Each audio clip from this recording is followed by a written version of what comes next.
श्री शिवाय नमस्तुभ्यम महाराज। हर साल चैत्र माह की शुक्ल पक्ष की प्रतिपदा तिथि से चैत्र नवरात्रि की शुरुआत होती है और इस दिन गुड़ी पड़वा भी होता है और साथ ही में इस दिन हिंदू नव वर्ष की शुरुआत भी होती है।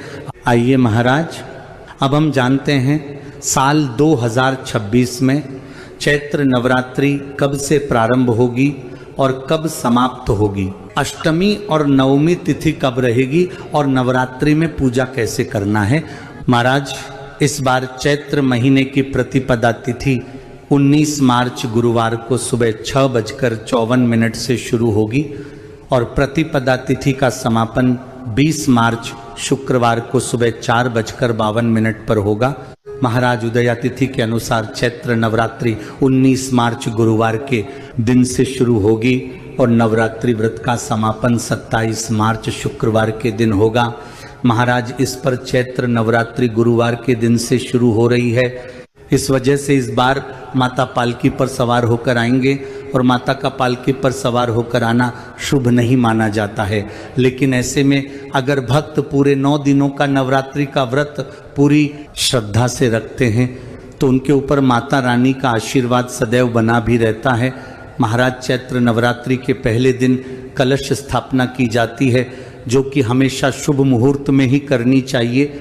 ऐसे में इस बार कलश स्थापना 19 मार्च को की जाएगी, जिस दिन मां शैलपुत्री का दिन रहेगा और इस दिन कलश स्थापना का शुभ मुहूर्त सुबह 6:54 से लेकर सुबह 7:43 तक रहेगा।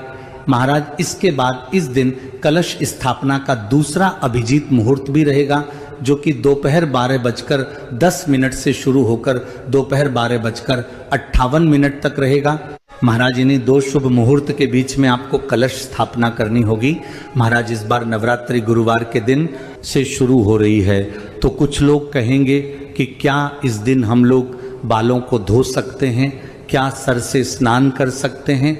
तो अगर जरूरी है तो आप सर से स्नान कर सकते हैं और नवरात्रि का व्रत शुरू कर सकते हैं। महाराज, इसके बाद चैत्र नवरात्रि की अष्टमी और नवमी तिथि भी इस बार 2 दिनों की पड़ रही है, तो इसमें भी लोगों को बहुत परेशानी आ सकती है, क्योंकि कई सारे लोग अष्टमी और नवमी का व्रत रखते हैं। कुछ लोगों के घर में अष्टमी और नवमी की पूजा होती है, तो यहाँ पर ये असमंजस की स्थिति खड़ी हो जाती है। आगे आने वाली वीडियो में हम आपको अष्टमी और नवमी की सही तिथि बता देंगे। और चैत्र नवरात्रि में कुछ लोग पूरे 9 दोनों का व्रत रखते हैं, तो कुछ लोग पहले और आखिरी दिन का व्रत रखते हैं। इस व्रत में कुछ लोग पूरे 9 दिनों तक सिर्फ चाय, पानी और फल खाकर व्रत रखते हैं, तो कुछ लोग इस समय फल हार करके व्रत रहते हैं। आप जैसे भी चैत्र नवरात्रि का व्रत रहते हो, आप वैसे रह सकते हैं, इसमें कोई परेशानी नहीं है। महाराज, अगर अभी भी आपको चैत्र नवरात्रि से जुड़ी हुई वह आप हमसे कमेंट करके पूछ सकते हैं। आप यह वीडियो कहाँ से देख रहे हैं और आप चैत्र नवरात्रि का व्रत रखते हैं या नहीं, कमेंट में जरूर बताएं। श्री शिवाय नमस्तुभ्यम महाराज।